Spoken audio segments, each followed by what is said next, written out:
Ada orang kata Malaysia mengalami krisis ekonomi hanya kerana ringgit berada pada paras yang rendah berbanding dolar Amerika. Betul ke? Okey, yang pertama sekali saya nak kongsi bahawa prestasi ringgit harus dilihat secara menyeluruh. Jangan bandingkan dengan mata wang dolar Amerika Syarikat sahaja.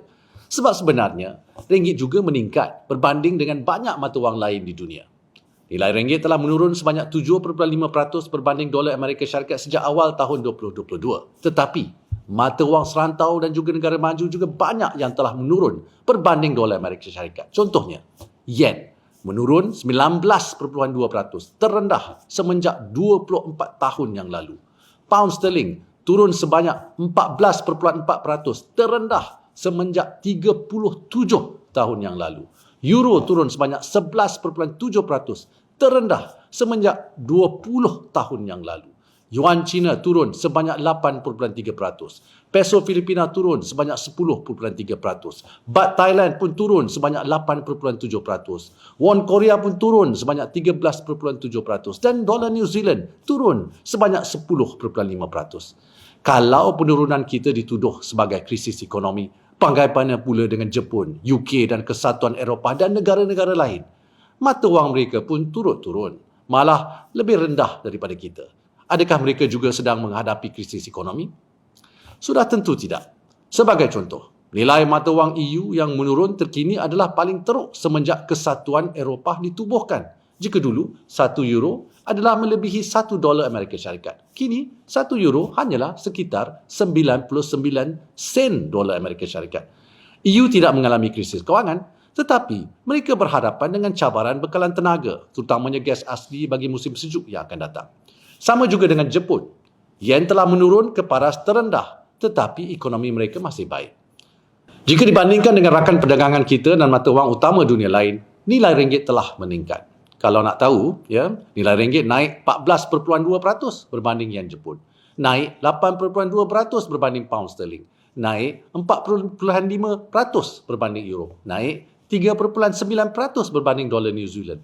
Naik 7.2% berbanding won Korea. Naik 1.1% berbanding yuan China. Naik 3.2% berbanding peso Filipina. Naik 3.6% berbanding dolar Taiwan. Dan naik 1.4% berbanding baht Thai.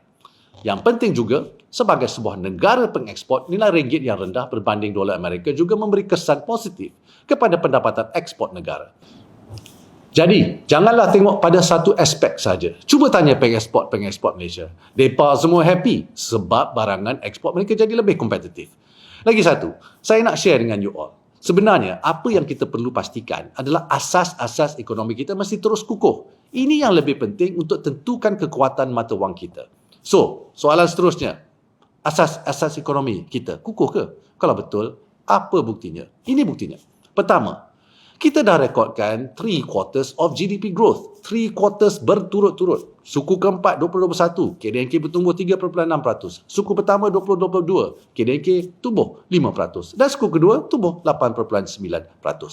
Ini buktinya bahawa asas ekonomi negara kekal di landasan yang kukuh. Kenapa tak nak cakap pasal poin positif ni? Asyik nak fokus kepada aspek mata wang saja. Kedua, kadar pengangguran yang terus menurun kepada 3.7% pada bulan Julai 2022. Paras terendah semenjak COVID-19 melanda negara. Kalau kita hadapi krisis ekonomi, takkanlah kadar pengangguran kita turun selama 12 bulan berturut-turut. Ketiga, indeks pengeluaran perindustrian ataupun IPP meningkat sebanyak 12.5% pada Julai 2022 berbanding tahun sebelumnya. Jualan bagi sektor pembuatan juga naik 23.8% kepada hampir 150 bilion ringgit. Keempat, DOSEM juga baru umumkan nilai jualan perdagangan borong dan runcit meningkat 41% kepada 130.7 bilion ringgit pada bulan Julai 2022. Pertumbuhan ini disumbangkan antara lainnya oleh subsektor kenderaan bermotor yang naik 600%, perdagangan runcit yang meningkat 37.5% dan perdagangan borong yang naik 20.6%. Bagi 7 bulan pertama tahun ini saja, nilai keseluruhan perdagangan borong dan runcit adalah 882.1 bilion ringgit, 19% lebih tinggi berbanding tempoh sama tahun lepas. Kelima, ekspor kita pula naik 38% kepada 134.1 bilion ringgit, iaitu peningkatan selama 12 bulan berturut-turut bagi 7 bulan pertama 2022. Jumlah perdagangan luar berkembang sebanyak 29.9% ke 1.6 trilion ringgit. Keenam, pelaburan asing bersih di pasaran saham negara kini berjumlah lebih 8 bilion ringgit serta pelaburan runcit bersih juga mencecah 1.8 bilion ringgit dari awal tahun sehingga kini. So rasa-rasa you all ni, kalau kita alami krisis ekonomi, ada ke pelabur nak melabur dalam pasaran saham kita? Ketujuh, inflasi kita juga terkawal pada kadar 2.8% bagi 7 bulan pertama tahun ini dengan pelaksanaan langkah kawalan harga khususnya melalui pemberian subsidi hampir 80 bilion ringgit tahun ini. Jadi, tak masuk akal kalau dengan petunjuk-petunjuk positif macam ni, ada yang kata kita dalam krisis ekonomi.